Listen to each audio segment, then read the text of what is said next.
Hello and welcome to the show. I'm Eric Murphy. This is Skeptic Generation, and we need to talk. Hey, everybody. So before we get into our big announcements, it's just me this week. So hello. Glad you joined. And Eric is feeling cranky. So if this was the week that you wanted to call in to argue with me, please do call in. As always, the number is toll free. We pay for it. 585-526-8774. That's 585-LaMurph. Or if you want to call in online, again, toll free, you can go to tiny.cc/callSG. It is in the description for this video, and it's also at the top of the bar for our YouTube channel. I'd love to talk to you. And before we get into calls, I've got a rant.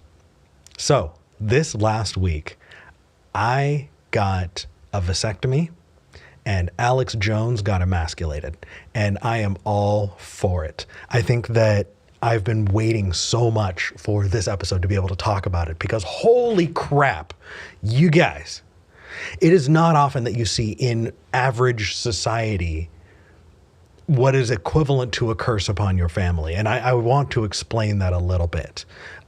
For those people who don't know, there was a Connecticut ruling this last week from several members of the family members of children who were killed during the Sandy Hook massacre. Alex Jones said that it never happened, that it was fake, yada, yada, yada. And he has been sued for over $960 million just in this suit. There are more lawsuits to come. Now, I gotta say that when it comes to misinformation, when it comes to people making a profit off of the suffering of others, what the court said this last week is really, really important. Because I don't think he has that much money. I don't. And I think that when you do people that wrong, when you are that cruel, I think that the jury in Connecticut was very clear in saying that you are going to be indebted for this for the rest of your life. And on the day that you die, you will know that you have never been able to pay back the debt that you have accrued for the things that you have done. And that is a hell of a thing. And I sincerely appreciate it. Now, where does the curse upon the family thing come in? Well, let's see. He's been accused of playing a shell game with his money. Don't know if it's true, but if that is the case, there has at least been enough speculation that just imagine what's going to happen after he dies, right? After he dies, if a family member of his winds up with any amount of wealth, it is going to be suspect. Those families can go after that saying, hey, you know, you actually received that as part of your father's estate and we get a cut of that. Which means that everything his children do after he dies is going to be heavily suspect because of what Alex Jones did. And that is amazing, seeing kind of the sins of the father passed down to their children. You don't see that often. You see that biblically, but you don't see that in 2022. And that is incredible. And I am all for it. When it comes to speaking up against and having repercussions for misinformation, when it comes to speaking out against these just vile fucking people, the idea that they're being held accountable, I just, mwah. And I look forward, I so look forward to ongoing litigation that's going to, the trials that Dominion Voting Systems is pressing against multiple groups, not to mention all the January 6th stuff. It feels, for the first time in a long time, like we're starting to actually see consequences for the horrendous actions that people had taken in the last few years. And it's good to see pushback. If you want to see that pushback continue, though, you got to do work. I got to do work. We can't just sit back and watch. We do need to vote. And if you're in the United States, voting is coming soon. So look into your area, make sure that you are registered to vote. If you're not going to be able to go into a polling place on voting day, please, please, please mail in a ballot and make sure that your voice is heard, because if not, we may regress, and I don't want to see that. So that's my rant for the day. When it comes to any of that, when it comes to, arguments about free speech, or if you think that any of that was wrong, I want you to call in today. Because I've seen it online. I've seen those arguments, in different comments and chats and all of that. But the place that I go for those discussions is here. I want you to call in, and I want to hear about why you believe that it's wrong, and really kind of fill me in, because I don't understand the other side of that. And I would love to hear it from somebody who really believes it. If you believe in curses in general, actual supernatural curses, call in 585-526-8774 or follow the link in the description. We've got plenty of space right now on the lines. I want to talk to you. If you believe in supernatural curses, please, please, now's that time. With that said, I think that I've held you long enough. Let's go and talk to our first caller. We have Nick in Tennessee. Nick wants to talk about progressive Christians and changes in how they view hell. Nick, you're live. Yep. Hey, how you doing? Hey, I'm doing all right. The caffeine is starting to kick in, and I'm very grateful for it. How about you? Yeah, same. Doing great. Good. Okay, so what's going on? Talk to me. All right. So I was having a conversation with a Christian, and I asserted that a God couldn't exist because a good God wouldn't make a place like hell, a place of infinite fiery torture. Sure. And he just looked at me very plainly and said he didn't. Don't believe that. Mm-hmm. And I was kind of flabbergasted, because I grew up in a denomination that was all hellfire and brimstone, quite literally, as a place that God made specifically to torture Satan and the angels who defected with him, and anybody who didn't get on board with the requirements to enter heaven, right? And so I thought of this God as a very mean, cruel creature for exactly that reason. And this guy was like, no, God's good. He wouldn't create a place of infinite torture.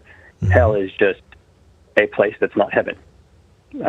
God didn't necessarily make it any more than he excluded it from the bounds of what he was making in heaven. Mm-hmm. And what happens in hell is just not God's problem. He didn't make it. That's the place for people who don't want to follow his rules. They're on their own. Yeah. And in that regard, like, is this friend Mormon? Presbyterian. Presbyterian. Okay. So before I get into my thoughts on that, though, I would love to hear from you. What do you think about that response? I got to admit, like, it seems to hold up.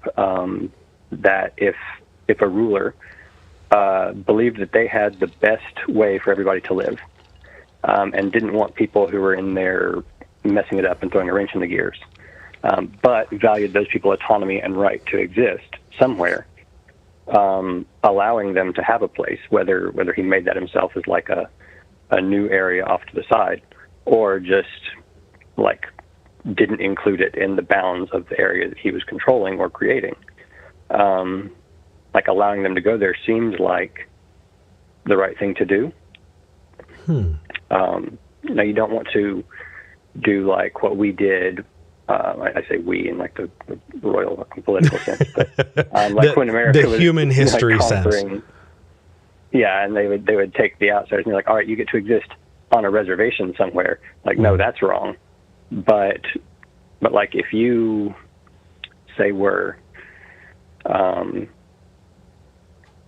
I don't know, making a small community inside like a wilderness or island, and you're like, hey, everybody who wants to live here has to abide by these rules. Bam. And they seem pretty moral and straightforward, and so a lot of people agree. They go into your community, cool. And you're like, anybody who doesn't want to follow those rules, they have to stay outside. You didn't make the wilderness. You're not responsible for what's in the wilderness. You're not responsible for what they do in the wilderness. If they help each other, cool. They might out, prosper you in time. Mm-hmm. But you're not in any way responsible for their outcomes. And so you're kind of Okay. I don't know, free from that moral burden. I gotcha. I feel like there are two parts to that. One of them is the creating a separate space. But Nick, help me put a pin in that, and we're going to get to that shortly. But first, the idea of, a progressive Christian view of hell or not a hell. I appreciate this from you, and I think there are a lot of people who are watching or listening in, as a podcast or whatever, who don't really understand this. There are a lot of people who are atheists who grew up religious with a very, very defined view of hell. But that is not always the case, not across denominations and not across, different religious groups. So an example, I'm stuttering. I'm getting excited. I apologize. Mormons believe in an outer darkness, right? A place away from God, and that's where you go. In fact, old Renaissance paintings, there are versions of hell being a very cold place because it's away from the warmth of heaven. It's just a dark void. And the views on hell and the depictions of hell have definitely changed over time and changed with, fan fiction, like the Divine Comedy, which has kind of rounded it out and visualized it. But I appreciate that you kind of see that and you rolled with that punch. I think that as non-believers, as people who are talking to believers, the first thing you need to do is listen. And if they say that they don't believe in hell, I've known plenty of atheists who go, well, then you're not a Christian. And that may have worked back when they were a Christian and trying to, have in-group, out-group. But as a non-believer, if somebody says that they're like, you just, that's how they're identifying, if you want to have a productive conversation, listen and go, okay, and then move on from there. And so I think that it's important to make sure that you are listening. There are no silver bullets. Somebody who has a silver bullet argument against religion or a loving God, around the basis of hell, it's not going to work for someone who doesn't believe in hell. So I think that's fantastic. The other piece, though, that I would push up against is I don't think that that's fair. And I'll tell you why.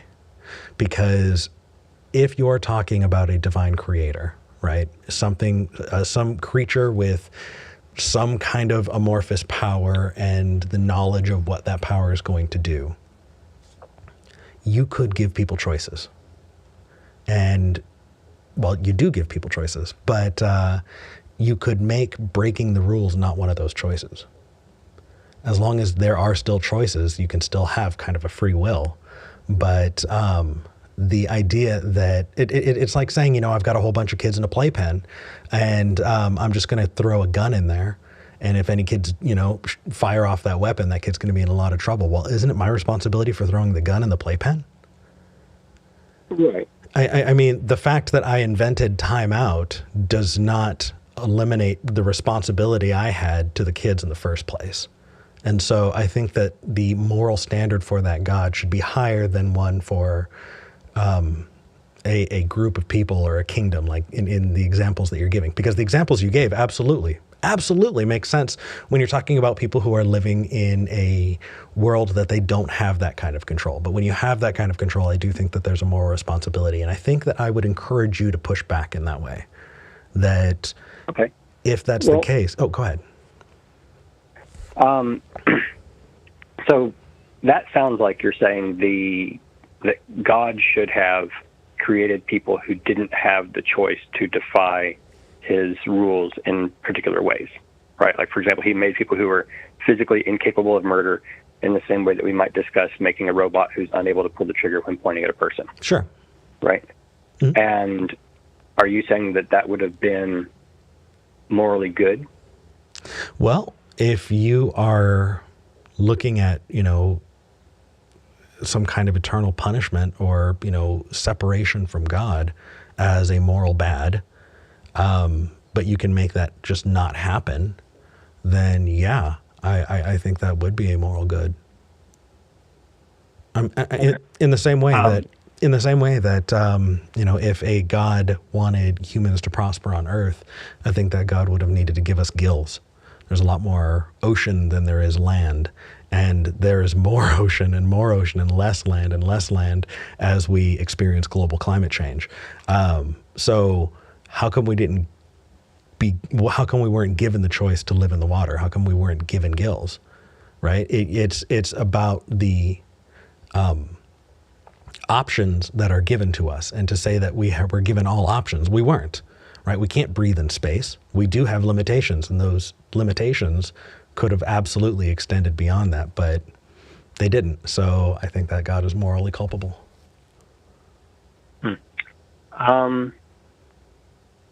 Okay. I'm pondering like well,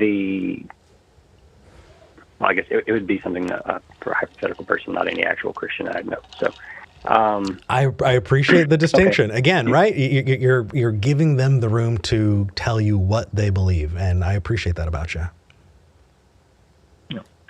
Okay, so you said to put a pin in creating a separate place. I'm guessing you're going to say that, like, segregation is wrong, and like you just said, excluding somebody permanently as a punishment is kind of wrong. And I agree. Perhaps there's some kind of purgatory system where a person who's ostracized to hell can be it makes my skin crawl, redeemed, and like earn back their status as welcome in the community, if such a thing were possible. That would be like morally acceptable then, right? Like if you're excluding people from society for violating the terms of it, and then allowing them to prove that they could follow the rules and come back, that'd be fine. Well, no, So I agree if that's the case for people, but for gods, I think there is a much higher standard, and the higher standard that I would put to that is because that standard would directly relate to its actions, its ability. Just because like I said earlier, just because I created time out for the kid who, shot the gun, doesn't alleviate me of the responsibility of having put the gun there in the first place. Just because I created a place for bad kids to go doesn't mean I'm not responsible for the choices that I gave those kids. You're still responsible for those choices. And so I feel like it kind of loses the point that, if redemption or any of those things are possible, it loses sight of the fact that that choice was still given, and that God is still morally accountable, or should be held morally accountable for it. So if a god had, they terraformed a planet and let it, start, and then kind of didn't influence it from there, just let things grow and evolve as they would, and then the people that evolved there used the resources of that planet to create weapons and attack one another, is the god culpable for that? Is the god morally on the hook? It totally depends. It totally depends on what you're ascribing to that god. So if you think that god is, all powerful, or as powerful as can be, moral, and all that kind of suite of qualities, then I still think it's important to recognize that God, even though they've been hands off for a long time, would have known that it would have gotten to that, and could arrange the dominoes to fall in a way that would never happen, right? That would be all powerful. But if you are taking a deistic view of a God that's amoral, not immoral, but just not having anything to do with morality or ethics or goodness in any way, then I don't think you need to have this argument at all, because this is specifically about pushing back against arguments for a good God. Okay. Yeah. There's something I wanted to say what you just said, but I lost the train of thought at the last moment. No, that's totally okay. Calling into shows can be weird and stressful. I've been doing this for years, and I still get kind of stressed out, so totally understood. But I really appreciate your call. I really appreciate the example that you've given, and wanting to step away and think about it and come back to it. I feel like that is kind of modeling the behavior that you want to see in your interlocutor. And the fact that you're doing it is fantastic. So cheers to you, Nick. Well, thank you. Have a good one. Thank you for calling. All right, bye. Bye. That was nice.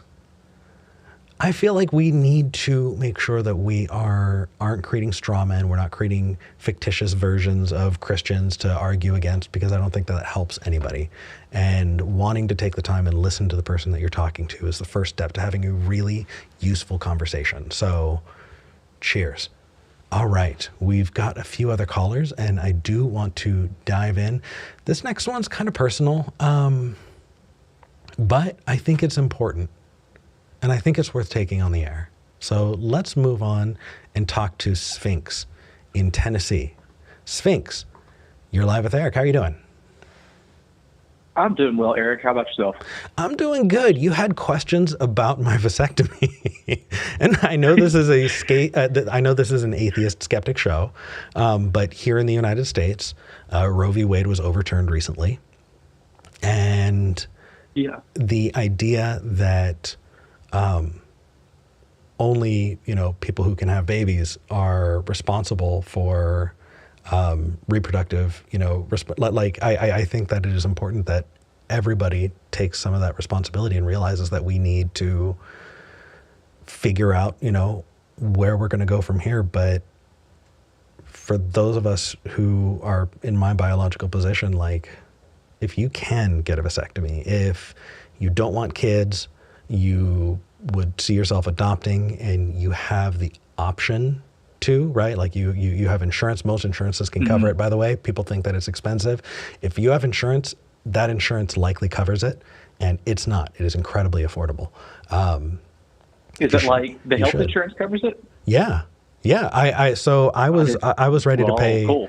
Like I'll tell you right now, and it is an incredibly privileged position that I'm in, and I don't want to discount that at all, right? But I got a pretty basic health insurance through my new job, right? I showed up, I was ready to pay about $700 for the vasectomy, and they were like, "Okay, your copay is $60." That's what it cost me. For those who have thought, there might be a financial barrier if you have health insurance, please check it out, because that's not necessarily the case. And I feel like as long as I have a platform, there's a moral responsibility to talk about that and let people know that, hey, if you can and it's an option, you should, because I feel like we all should take some responsibility. So you had questions about it, and I feel like since I've got the platform and I'm still achy from it, I got it 3 days. I got it 3 days ago. I'd be happy to answer. So what's up? What do you want to know? So kind of two separate questions in one. Yeah. One is, let's go one at a time. How did it go as far as process? Did you have to do on your end? Did you have to go see your GP and they refer you out? Like just the mechanics of it yourself? Absolutely. So I looked up local urology clinics in Austin. I found one, called them to see, hey, how does this work? And they're like, oh, we just bill your insurance. And I asked that specific question, do I need to get my regular doctor involved? And they're like, no, that's fine. We just send it to the insurance. And if the insurance says we need the doctor to sign off, then fine, but usually not. And they looked into it and they're like, no, we've got that. So what I wound up doing is I had to do a telemedicine appointment. It was a call with a doctor from that clinic who asked me a couple of questions. Mm-hmm. Those questions were like, are you sure you don't want to have kids? Because I'm 35. They didn't really push that much. And they just asked, regular medical questions, things to kind of probe and find out whether or not my health would be put at risk by this outpatient surgery. And then after that, it was a Friday. I really can't underscore how fucking privileged this position is. People, if you are watching, I'm sharing this because I want people to recognize just how easy this is and how difficult it is for other people who, are looking to get, tubes tied or hysterectomy. It can take a very long time and a very big fight. For me, I called on a Friday. They said to me, well, we have an opening on Monday morning. Do you want to come in? And I was like, that is way too soon. I need to take time off of work. And so I scheduled it out a month. And I wound up getting it this last Thursday. So as far as like pre-stuff, that was pretty much it. I had the telemedicine appointment with the doctor. The doctor sent prescriptions to my pharmacy, one for an antibiotic and one for 800 milligrams of ibuprofen for the pain. And that was it. Yeah. That was it. I'm guessing question number 2 is about the procedure. What do you got? What do you want to know? It's one of those of, no, it's more of, actually, on that question, on that as well, like you said Thursday, are you going to be ready to go to work Monday, or are you going to need more time? Well, because I am a video editor by trade, and I don't have any shoots scheduled for the next week that I need to be on location for, I'll be able to work on Monday. Cool. So got snipped on Thursday, I'll be able to work on Monday. I teach middle school, so I think it's one of those of I could probably do it as long as I'm careful. Yeah, it's kind of what I was thinking. Just avoid heavy lifting. Take care of yourself and listen to your body. Most people by day 3 are usually pretty good. Just don't strain yourself because you might wind up going backwards. I have a friend who went to work the next day and they were hurting real bad. So, yeah. Was there anything else? The other question was just timing-wise. Mm-hmm. It's more of, should I go ahead and do it or should I put it off? I'm not in a relationship right now. Way back when, on Secular Sexuality, when B was on there, they talked about,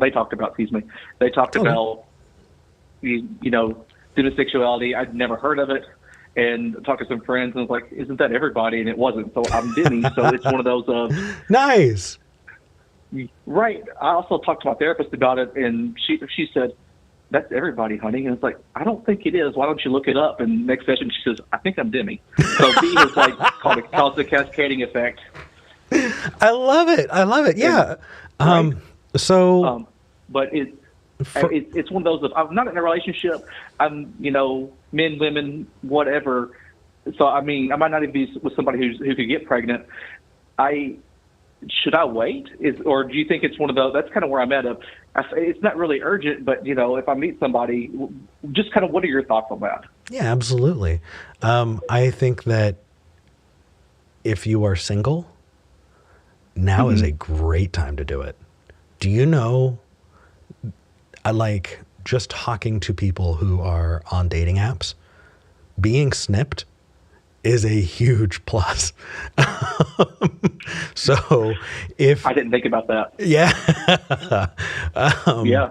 So I would absolutely, especially if you're not super sexually active, then you wouldn't necessarily be missing out while you're healing. So I think that's a great idea. Again, it's entirely up to your situation. I'm not here to, give ultimate yeses or no's, but yeah, I would think that would be great. Okay. Perfect. That's what I have. I've been just saying thank you for doing what you do. Absolutely. I appreciate you guys. Thank you for watching, and thank you for the question. I know that it's not about atheism, skepticism, but it is one of those things that I've got the platform. I think it's important, and so it's worth talking about. Sphinx, thank you for calling in. Absolutely. Thank you. Oh, did we get a huge dip in viewers during that call? Absolutely, because not everybody wants to hear about that. But you know what? It's freaking important. So I'm glad that I took the call. All right. So before I move on to the next caller, I do want to say that I'm burning through callers pretty quick, and I'm not getting as many callers calling in. So we're going to be quickly declining if I don't get more. If you've been waiting to call in about what you believe and why, today is the day. I put out a challenge. I asked if people believe in curses, and looks like this next caller wants to talk about curses.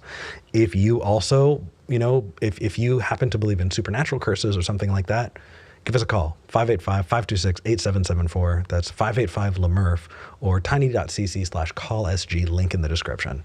All right, let's move on and talk to Steven in Arizona. Steven, you're live. Good morning, Eric. How are you? Good morning. I'm sore, to be honest. But I'm sorry. I am too, but I passed a kidney stone, so oh I'm done down there no! for a while. I'm not Oh, snipping anything for a while. oh, okay. From what I've heard, that is so much worse. You Yeah. win. You win. Thank you. What did you want to talk about? So my feeling is, I don't believe in supernatural curses. As an atheist, I don't believe in a lot of things supernatural, for that matter. But I feel like society has set up a way to sort of put the curse on your family. To your point about the taxing, or looking at the income of the heirs, but also as a society, we kind of do that. I was looking at a documentary about Lee Harvey Oswald and how his family changed their names, and other people who have had famous, notorious people in their lives have changed their names, of course, unless they can make money on it. They will change their names to hide their connections, because whether there's a supernatural curse on it, we as a society kind of put a curse on people. Oh, absolutely. And in fact, just to underscore the point, I was recently reading an article about the great nieces and nephews of Adolf Hitler. And have you heard about their whole pact? No. They made a pact to end their line, and so they didn't have kids. Oh, wow. So that the Hitler lineage would die. Wow. Is that I had a intense cousin who was born Adolf. That was the name he was given, and he was born in the 1920s. He wasn't, contemporary. Well, he was ultimately, but he changed his name to Dolph. So I was like, Dolph Lundgren? That's so much better, but okay.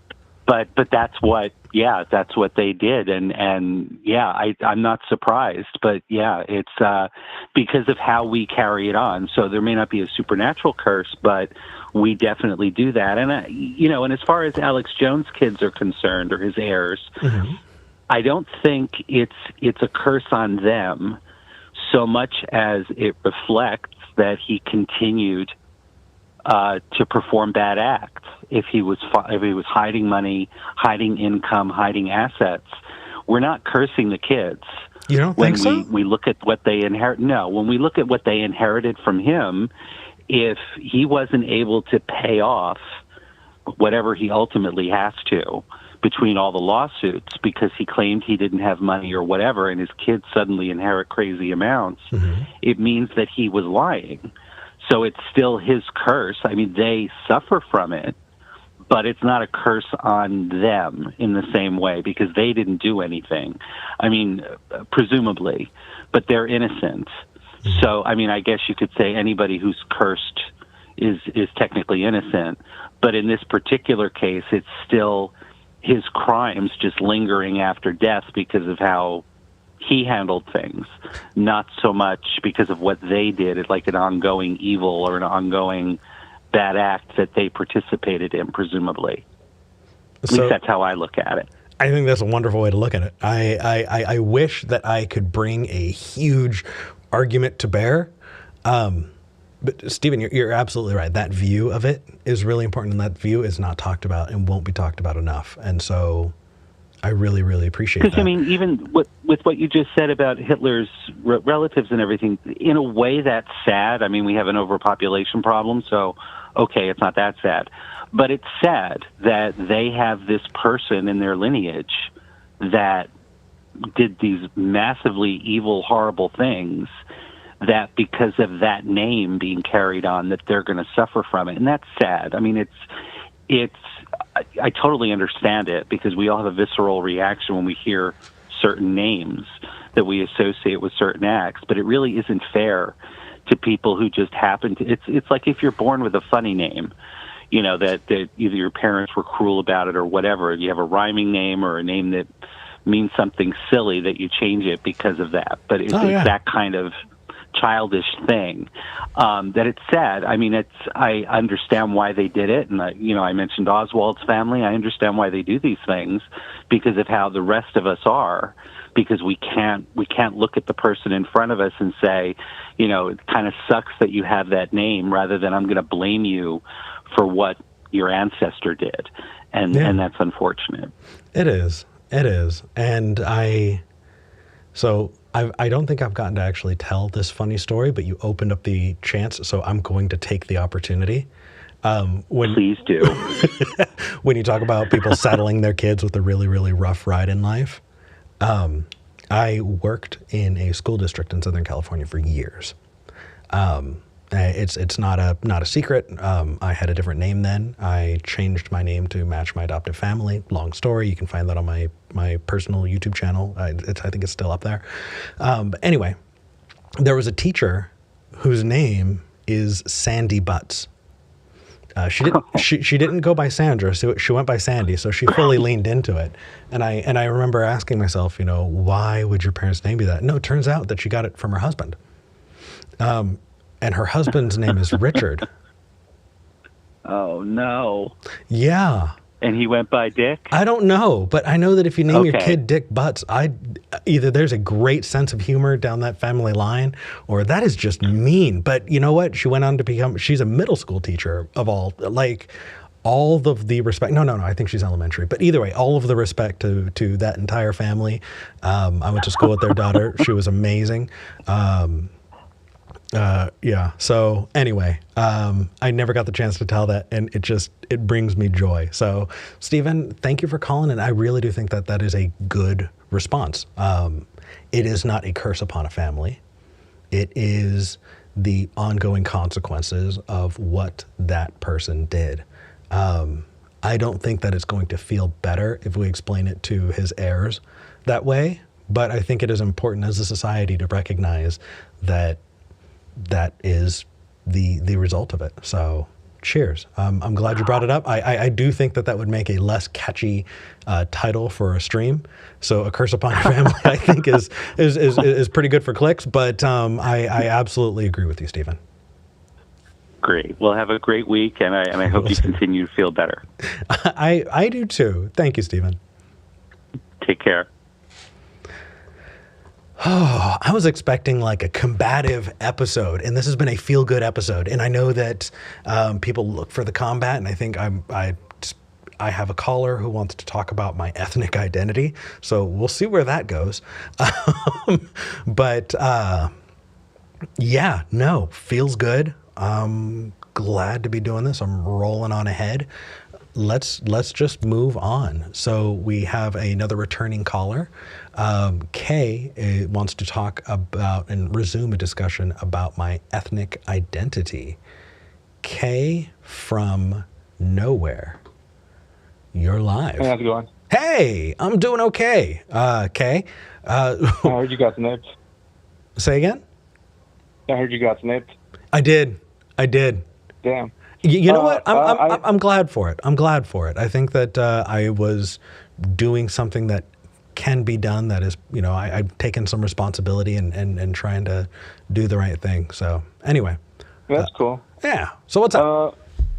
Well, I remember during our last call, I think it was 2 or 3 weeks ago, you mentioned something about identifying with being a Azteca, and that when you were with your white friends, you felt like you were like the odd one out.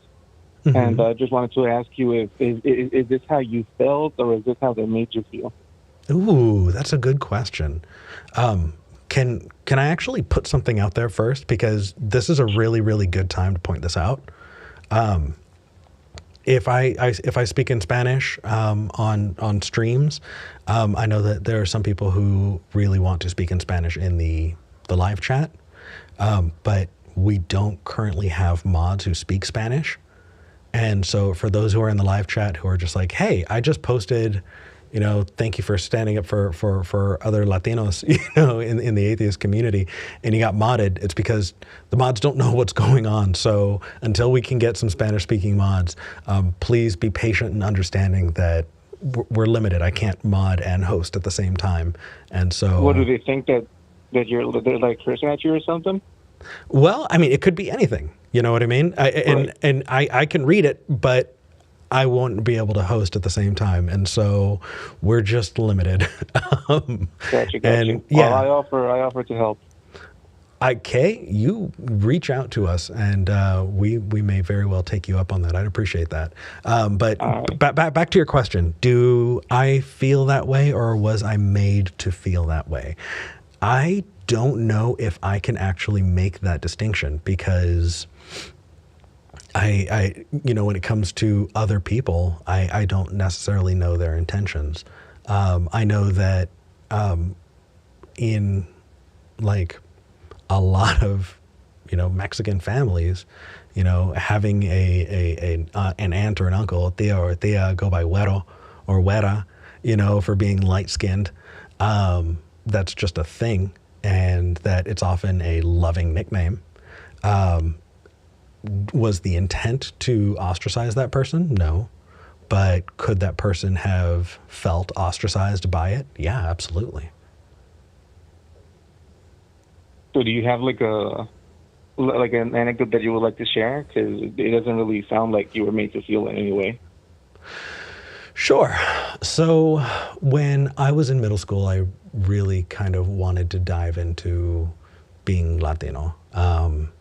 My abuela, she would get me all the stuff that the other kids were wearing at my age, and so she'd get me chains, gold and silver chains, and chain bracelet and all of that. And I dressed in the way that I saw other Mexican kids dressing. And yeah, I was made fun of for it, because wanting to get into that, it was a closed door. It definitely was not something that I was allowed into. Now, don't get me wrong. There were teachers, there were older adults who were just like, yeah, embrace your heritage. But other kids are cruel. And no, I just, I didn't have I grew up in a household that didn't speak Spanish at home. And because of that, I think that to them, that was the distinction that they were making, that we didn't have that in common. But what I walked away from it was, Eric, you're just a phony, Okay. Well, I thought I was going to have a more combative call with you, but it doesn't sound like it's going to be that way. Well, I mean, let me, Kay, I'm wearing my heart on my sleeve here. No, that's cool. That's all right. No worries. Well, this is what I wanted to say, right? Yeah. What's up? In the pursuit of being the ultimate individual, I just gave up on my national identity and ethnic identity, and so, like. There was once this one occasion where I was like walking on the street and some fucking drunk what do you call it frat boy just started out of nowhere, go back to your country, you insert slur here, And I was like, yeah, whatever, it's no more of surface insult than just insulting me or making fun of my nose or ears or something, right? But if someone were to say, hey, you're stupid, you're messing with part of my identity, which is like, I consider myself to be a somewhat intelligent person, right? Mm-hmm. So ethnic identities, I never really understood them. Sure. Because it's, after all, something that somebody else called you. And in 100 years, right, this country may not even exist, and so where am I at that point, right? It's yeah. Oh no! Okay, I think that's a really, really important distinction to make. I love that. Let's go on with that for just a little bit, yeah. Sure. So I know plenty of people who really, really love the 23andMe test, who take because they want to know their DNA, right? My birth father and that whole family, I have cut myself off from. For good reason. I have separated myself from them. I think my life is better not exploring that. And so because of that, I'm not super interested in what comes back in the 23andMe test. And so when it comes to that kind of heritage tracking, it can be really important to some people and not super important to other people. But when it comes to identity, here is my experience. This is not going to be true of everyone's experience. But in my experience, here's what I've seen. And for people who have seen differently, write down in the comments, and I'll tell you what I've seen. Okay. Okay. Yep. My grandpa came to the United States when he was 13. Right? He was born and raised in Guadalajara, Mexico until 13. So as much as you were raised at 13. And he's, when it comes to identity, I don't think he has any, questions or worries about it. He is American and he's also Mexican. And I don't think he has anything to prove to anybody, because I think the experience of immigrating for him was probably a very cathartic one, right? When it comes to my parents, right, my mother and my uncles, by the way, I have gotten permission from my mom to talk about my family. She was like, Eric, that's your family. You can talk about it. So I don't feel awful about this. But I've also seen it in, first in the United States born generations, that there's definitely a sense of wanting to belong in the culture that you're being raised in, but feeling like you don't have that culture yourself. And so while all the other kids are pulling out sandwiches with Wonder Bread, you're pulling out tacos.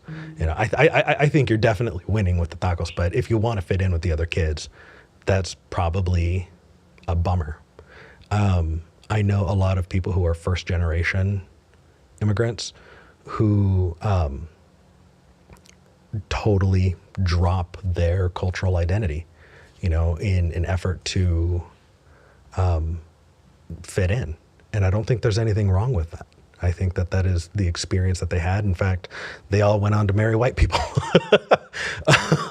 So take from that what you will. And I know that's the case for plenty of other cultures that I've been around, that, that has been the case. Now, second generation, or oh my gosh, here's another one. When I worked in a school district, it was in a very, very predominantly Mexican community, right? It was a farming agricultural community. There were parents who refused to speak Spanish to their kids because they wanted their kids to only learn English, right? Creating this barrier of language between them and their own children because they wanted those kids to fit in. I feel like for kids who grew up in that environment, or an environment where, their heritage is being pushed away, maybe because their parents were trying to get away from it, there's a backlash of, wanting to learn, to discover for yourself what that cultural identity is. And so for a lot of those kids, I think that identity is very important to them because they don't feel like they've had it given to them, or that they got to experience it firsthand in a way, quote unquote. So I won't dictate to them what's important. And Kay, I will not dictate to you what's important to you. But I think giving context might help other people understand where you're at. If you're valuing losing your cultural identity, I think you may have good reason. Whatever your reasons are, then I'm going to support you. But I wouldn't advocate that for everybody, because people have different needs. Yeah, I mean, I can explain a little bit why. Sure. I just wanted to get rid of it. It wasn't because I wanted to fit in. I was born in the United States. I was raised in Mexico. I speak both languages. Nice. The only reason I just felt like I didn't need it anymore is because I didn't feel like it was conducive to having a good identity. Why? Feeling like you want Why? Why? Well, what do I get from being Mexican? Good food, and I suppose a funny nickname. But at the end of the day, once you go back to Mexico and you start talking to people, you realize that it's just the same as talking to everybody else. There's no these differences, and you really can't form a community around that. There's going to be more things that you need to be have in common with people in general. Sure. Atheists, for example, if I go to Mexico, right, and if I want to fit in, I start talking about atheism, and all of a sudden, I'm again the odd one out. Sure. So if I have friends, right? Mm-hmm. If you like masturbating and pizza and fucking video games, that's all I fucking need to be friends with you. I don't need anything else. Okay. I don't feel American, right? I know I was born here, but I don't have that American identity or that fucking impulse to feel proud of wherever I'm from. Mm-hmm. I feel like in a society where, we've mastered the fucking solar energy and we're a type 3 civilization, there's not going to be this race pride or national pride or anything like that. It's just not going to be useful for us anymore. And I don't. Yep. Okay, can I ask you a personal question? If you don't want to answer it, I totally understand. Anything about that, by the way, you have the right to draw any lines you want. Okay. Yeah. Do you feel like you have a support system? What do you mean by that? People who care about you, or people that you care about, that you're part of a kind of a group. Doesn't matter how big it is or small it is. It could be a family. It could be a group of friends who chose each other, to take care of each other. But do you feel like you have, a gaming group, or just a group that you belong to? Well, sure. I carved one for myself. When I was young, I was always like a militant atheist. Growing up, I don't know if you remember this, but during one of the calls, I told you that I became an atheist when I was 10. Mm-hmm. And so I always fought against my family whenever they would tell me to go to church or that I was possessed or something. Sure. This was my grandma, by the way. It wasn't like my uncles. They understand where I come from. And yeah. So you're saying that you carved out a community for yourself. Is that by being just very combative, about who I was. Would you? And they just eventually understood where it was coming from, and they accepted it. Do you have an expectation that everybody should do that, or everybody can do that? I don't know if this is a very good analogy, but I say that if you want to be an atheist in Afghanistan, you should know how to shoot an AK. And so if you want to be something different here in the United States, you can either be in the closet forever or just fight, and eventually you will win. You will lose some fights, and you will win many more. So, yeah. I disagree entirely. Growing up, I was lucky enough to have a couple of teachers who, protested with Cesar Chavez, right? Who were on the front lines of a lot of really, really important Latino civil rights pushes in their lives. And what they advocated for us was to, have you heard the whole model minority thing, right? Where you go, you represent. What is it? Where you go, you represent. So yeah, and I felt that before. I felt judged before, and I always tell those people that don't fucking ask me to, represent an entire group. I am myself, and but I'm sure that the ways in which I acted, be it good or bad, some people came out of that, thinking, "Oh, these fucking people are like right." This or that. Yeah, yeah. What's true of you must be true of the whole group, right? Yeah, absolutely. Yeah, and I don't want to. I again, this kind of goes back to the same reason why I got snipped. If you can, I think you should. But if that is not where you're at, then I totally understand if you don't.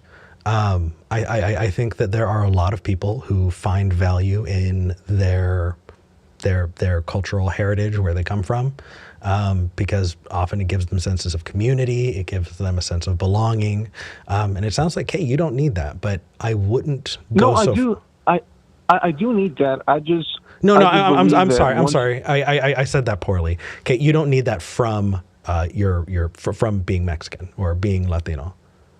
That's not it. It's just that I understand that once you go to, in your case, Mexico, you're once again going to be the odd one out because you're an atheist, because you snipped yourself, and that's not something that's very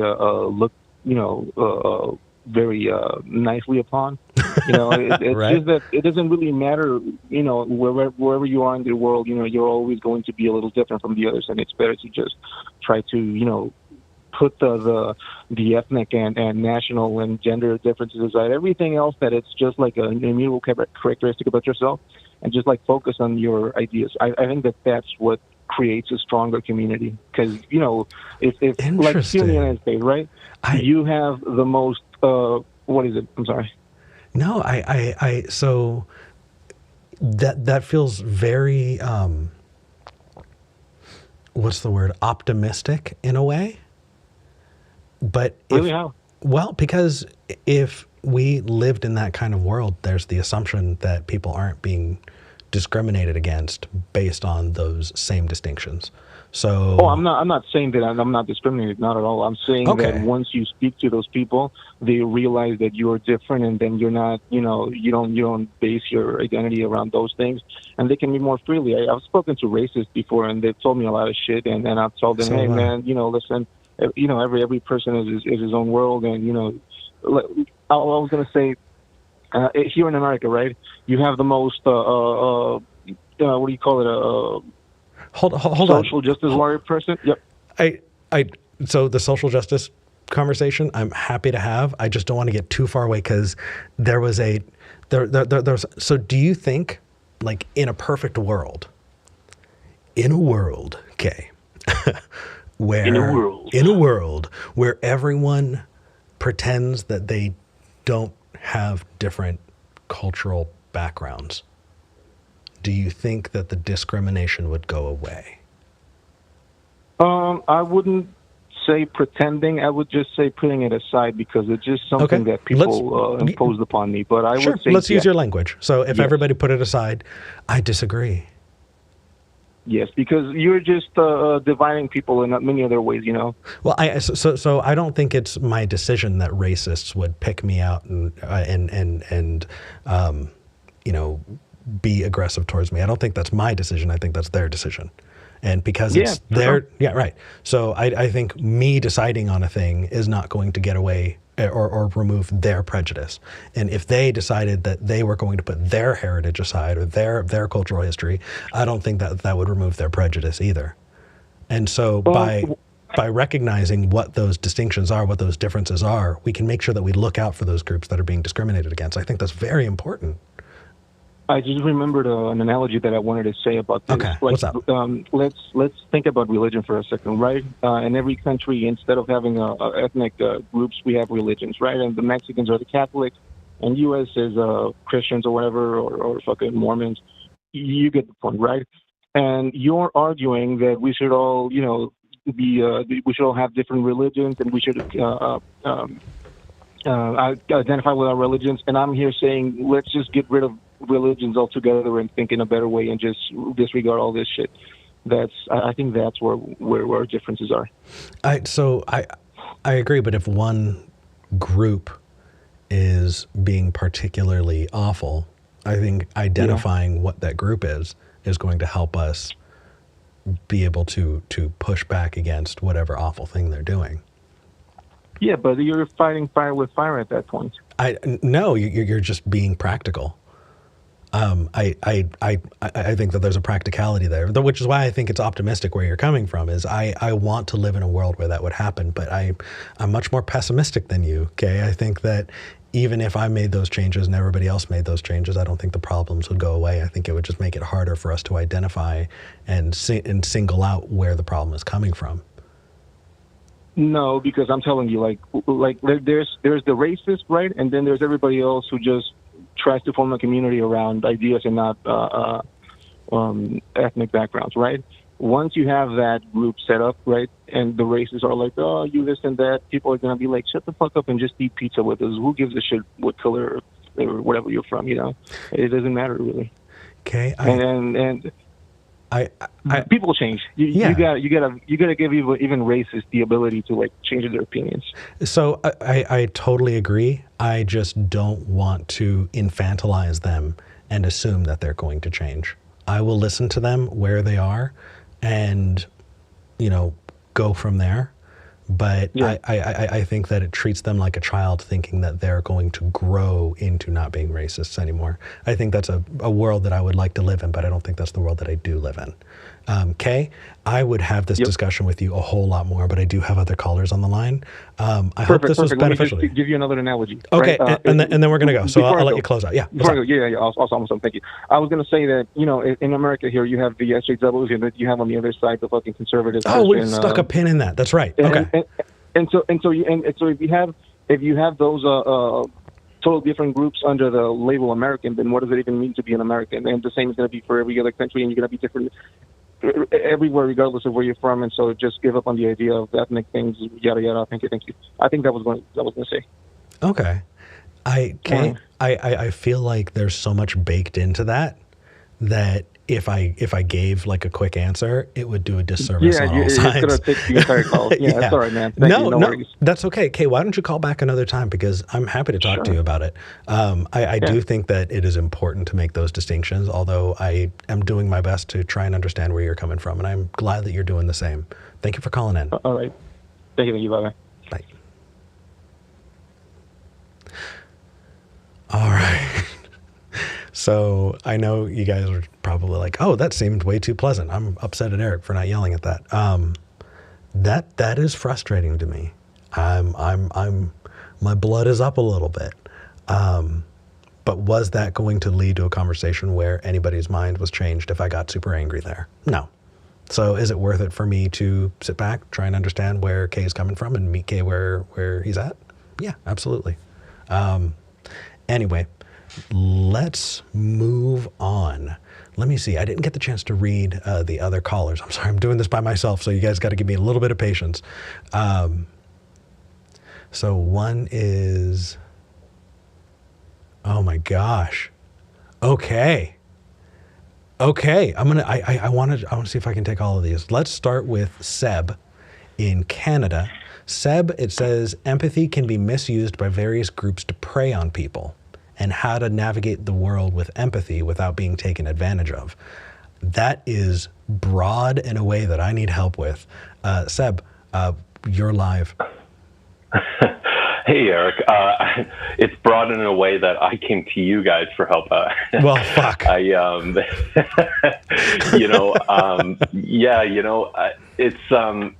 It's one big, I guess, topic or theme in my life of late that I'm having a lot of troubles with because we all need, vulnerability to create new relationships in life. And I have, coming from a past of getting out of church and out of religion and a lot of abuse and yada, yada, yada, it shaped my approach in creating any new relationships in life. So I have a lot of just, very skeptic and cautious. And since a lot of the people in my past used the empathy to misguide me and use it for their own intentions, I'm having troubles creating new relationships in life now because I'm not sure if somebody's being truly honest with me or if their vulnerability and empathy at the time is, for some other bad intention or something. So, yeah, I was just wondering if, you might have any tips or thoughts on, how to navigate, navigate this. Seb, I feel that so deep in my bones, I can't even begin to describe. I just want to hug you. So first off, I totally get it. And it's not just a religious thing, but I think, and I don't know if you would use the word trauma, but I would. Yes, I have it. Yeah, that's where I'm coming from. Yeah, absolutely. You got me. No, because I'm right there in the bucket with you. It's a shitty bucket, but that's okay. So I think there are a couple of things that I've used in my personal life. And while I've been able to separate a good bit of the religious trauma around it, there are other places where that kind of similar trauma has really impacted me that I'm still working on. And this is a heart on my sleeve episode, so I'm going to do my absolute best here, okay? I much appreciate it. No worries. I grew up with a narcissist parent and a narcissist step-parent on the other side. It was not great. But I learned as a child how to survive in a home with a narcissist. And the way that I learned how to survive was, you know how people say fight or flight? There are other ways to react. There's freeze, and then there's fawn. And fawn is kind of closer to where I was. And that was, if I give you everything you want, then maybe you won't, be awful to me. Wow. Yeah, that's, sorry, 100% relate to that. Yeah. I was more a giver than a taker my whole life. Absolutely. So, I don't know how to explode. That's something that I'm still working on. I don't know how to get angry very often because it's safer to implode. It's safer for me to be mean to myself than it is to be outwardly mean a lot of the time, which is why I don't explode in these shows very often. But the fawn response has actually gotten me in a lot of trouble because I am very susceptible to being taken advantage of by narcissists.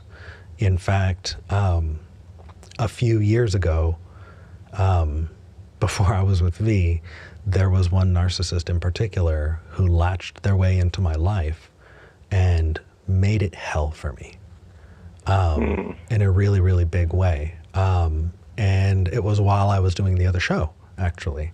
And they used the credibility that I had gained by building a lot of community and used basically me as a social credit card.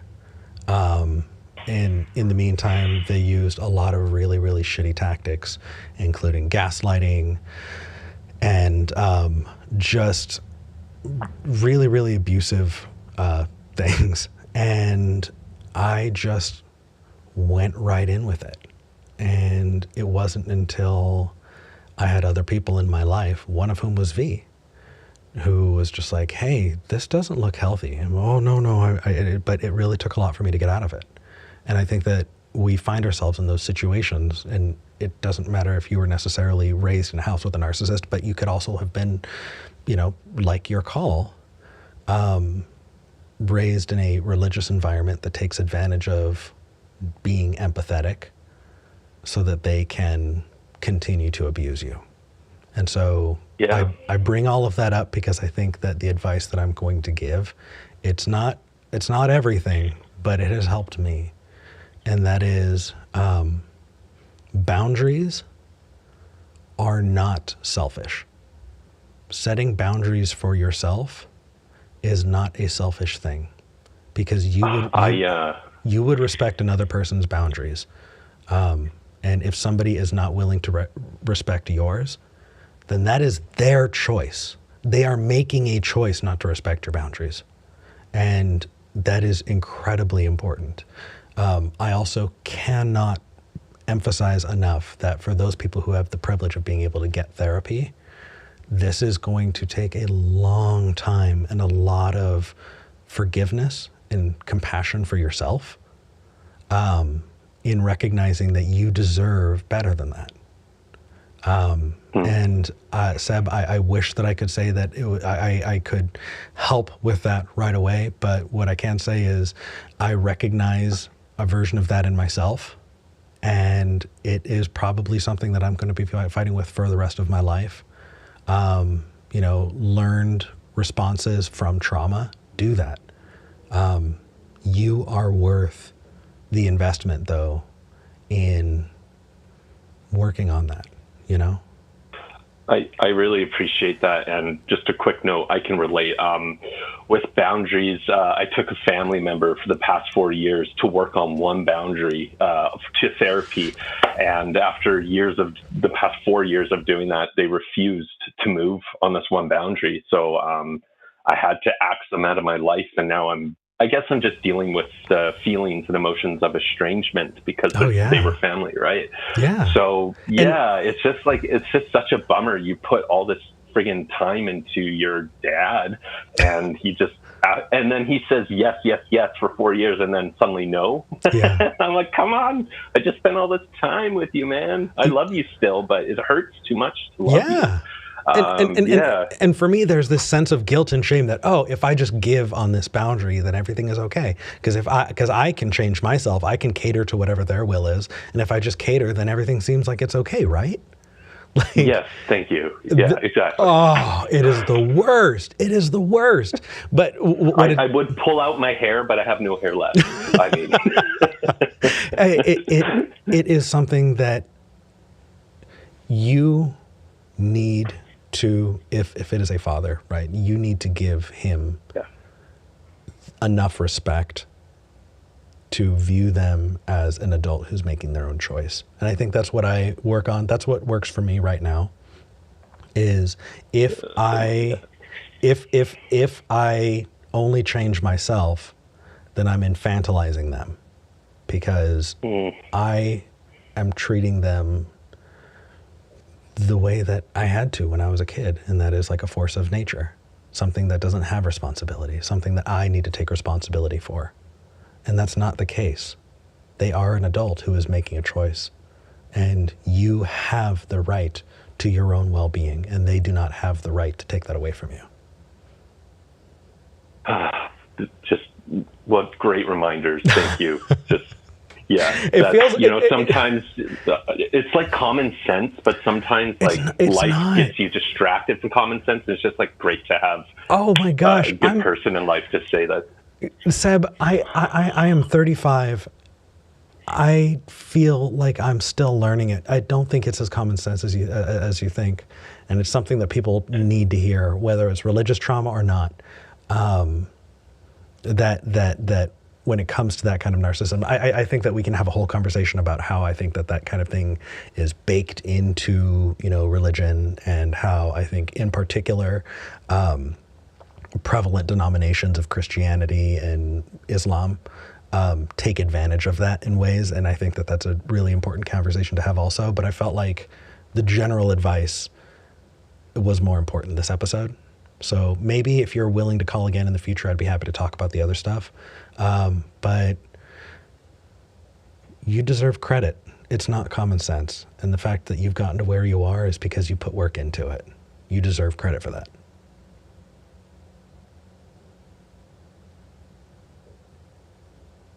Seb? Oh, they must have gone. Oh, hello? Oh, hey, sorry. I guess my phone cut out.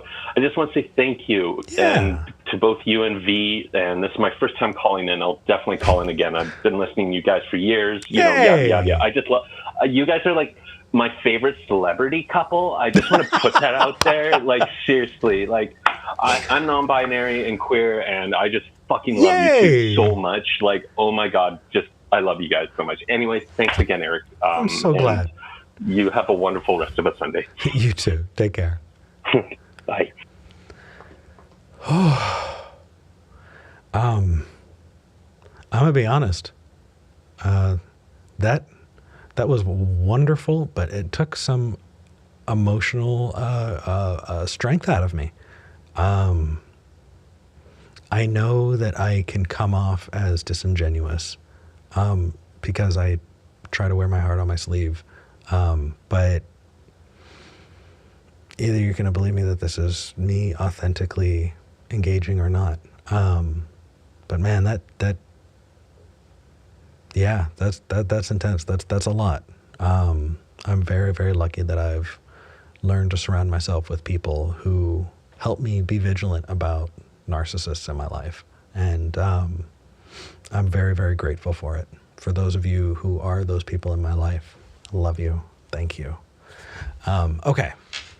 So I don't think we're going to get to all the callers. Let's see. So we have a Pascal's Wager call and what it means to be viewed as fully human. Oh, man. So Michael in Alabama, who's calling about Pascal's Wager, could you call again next week? Because I think that's fun to get into.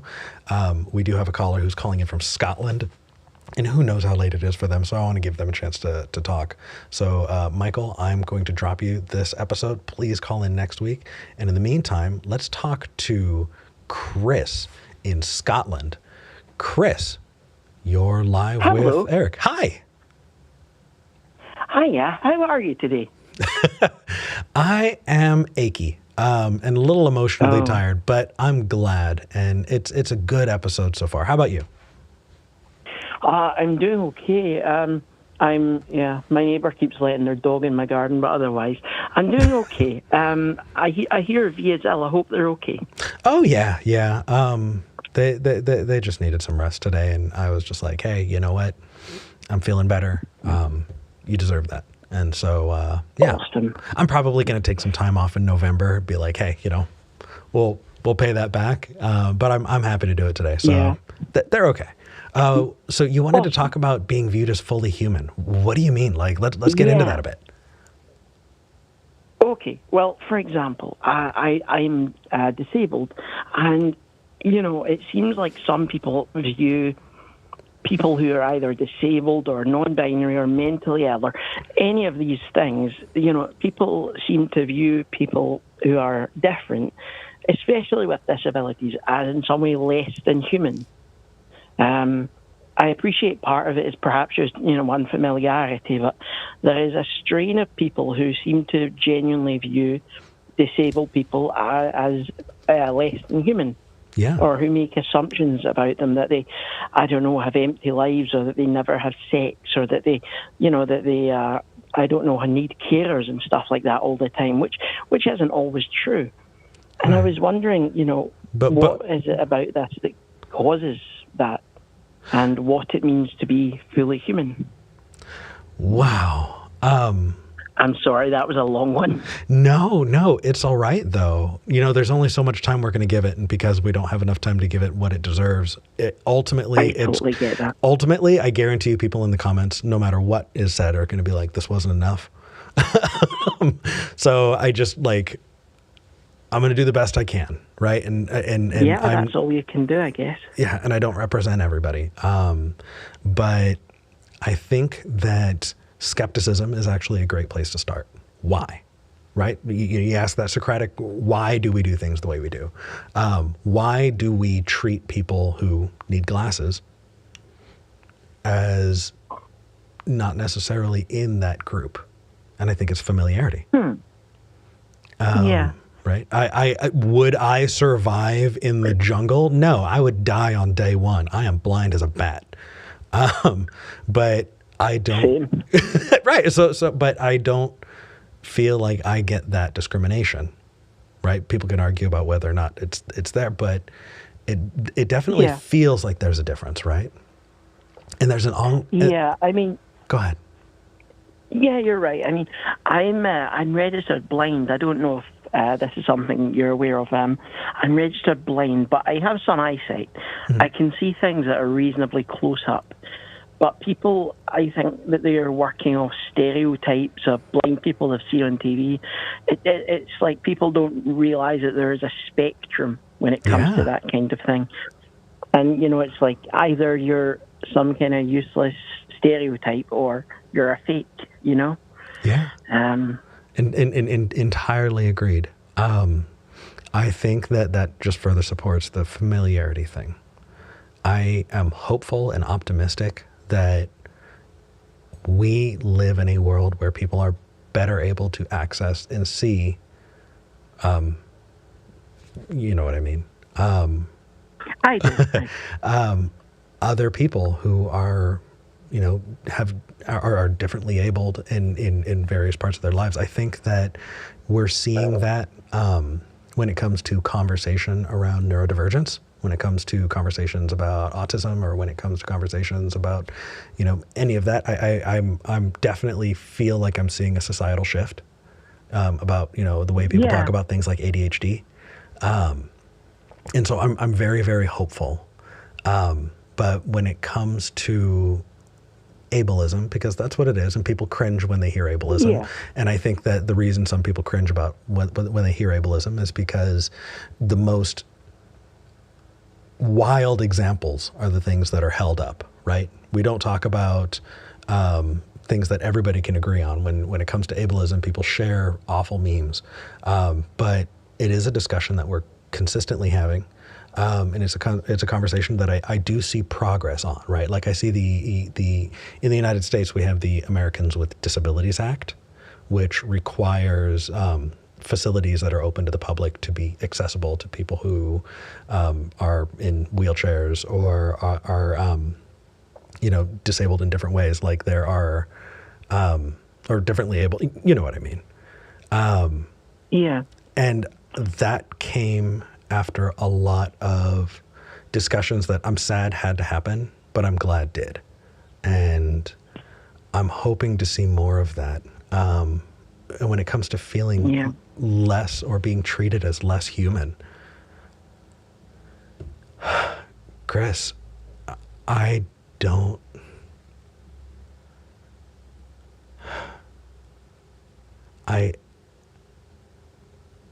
hear you.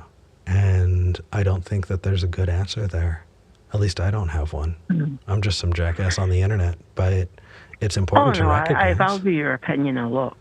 I appreciate that. I think it's really important to recognize, and I think that if anything, if people watching this are spurned on, if they are encouraged to have a discussion about ableism in their lives, then I think maybe that can lead to a little bit more familiarity. And I think that's ultimately a good thing. If I find other ways, I'd love to help. But I think that exposure, it feels so basic, like just like a general platitude that I'm throwing out. And so I feel like I'm not equipped to do more, and that makes me really sad. So I'm glad you called, because just because I'm not equipped doesn't mean I should avoid it. And I think that so long as there's a platform, then sharing it at least can help. Is there anything? Go ahead. Sorry. I mean, that's a good point you're making. You know, the very fact that there's a platform that is discussing it may help, because I feel like a lot of the time, people's experience of disabilities and neurodivergence and things like that, or even I don't know, LGBTQIA stuff, I feel like a lot of that comes from TV and stereotypes. And I feel like while it does familiarize people with it, it misrepresents it a lot of the time. And that can be tricky. Yeah. You know, for example, on you go. No. What I was just going to ask. You know, I want to give you the chance to speak up, because you can probably do better than me. And so I just in the last few minutes before we end the show, I did want to give you the opportunity to share, or if you have something to say on the platform, I want to give you the opportunity to voice it. You know, when it comes to ableism and that. So the stage is all yours. Thank you. I really appreciate it. You know, I find that even though there is legislation in place, the amount of shops that I see that have stairs up to them and that aren't accessible for people in wheelchairs, I find that quite shocking. And, you know, there is more to be done. And I think familiarity is part of it, but there is a strain of people they have some sort of, I don't know, hatred almost of I suppose, disabled people. It's like something in them it's like they can't stand it. And I think we do need to become more familiar, and we do need to stop seeing people as other and start seeing people as, you know, as people. It's something I find with, like I say, LGBTQI stuff, you know, as well. People, I think part of it is fear, you know. Yeah. It's some mixture of disgust and fear, you know. But the fact is, you know, these sort of things come to everybody eventually. You know, you can't outrun your own mortality, and, you know, hating people or fearing or whatever people who are different. It doesn't do any good. It really doesn't. No, and sadly, I think that too many people need personal experience in their lives to start feeling empathy, and that makes me really sad too. Yeah. But I hear you, and I wish you the absolute best, Chris. Thank you for calling in. Thank you. I know that I didn't do this justice, and I hope that people read the comments, because there are some brilliant people who are watching who have something to say, and I'm glad to see those conversations had. Chris, have an awesome rest of your day. You too. And I hope V recovers soon. They will. They're getting some rest, and I'm glad for it. Awesome. Have a great day. You too. Yeah. When it comes to the season, it is October. I don't know when people are going to watch this in the future or listen in the future, but we were thinking about things to do or to celebrate, getting kind of in a spooky mindset. And instead, we've just been watching old episodes of Supernatural, and it has been like marshmallow for the mind, and it is awesome. So I very much am looking forward to watching some old episodes of Supernatural and just relaxing with V later today, and I'm glad for it. Tony, You left the Freemasons and Masons and you called at the end of the episode. I'm angry at you for that. Call again. I'd love to talk about it. We just ran out of time. That's all stuff that's going on behind the camera. So people who are watching are probably wondering what the hell's going on. I apologize. Hey, everyone. Thank you. Before we wrap up, I do want to say that our show is entirely supported by you. And we sincerely appreciate that you're here. If you like what we do, hit the subscribe button, hit the like button, share this out. If there are clips, if you're watching this as a clip and you think that any of these conversations were useful, please do share them out, because that's what increases traction to the show. And that means that we can get out to more people. If you want to support us, we do put up an ad-free version of the live show, and we also do an ad-free version of the podcast. If you didn't know, we have a podcast. You guys, there's a podcast. You can support us on patreon.com/skepticgeneration. That's patreon.com/skepticgeneration. And you can check all that stuff out. That said, thank you so much. This has been fun. I know that I've been achy and weird, and the fact that we wound up getting kind of a feel-good episode that had some really good connections, I think that absolutely made this worth it. I'm glad you're here. I'm glad you're watching, and I hope you have a wonderful rest of your day. And I'm glad we had this talk.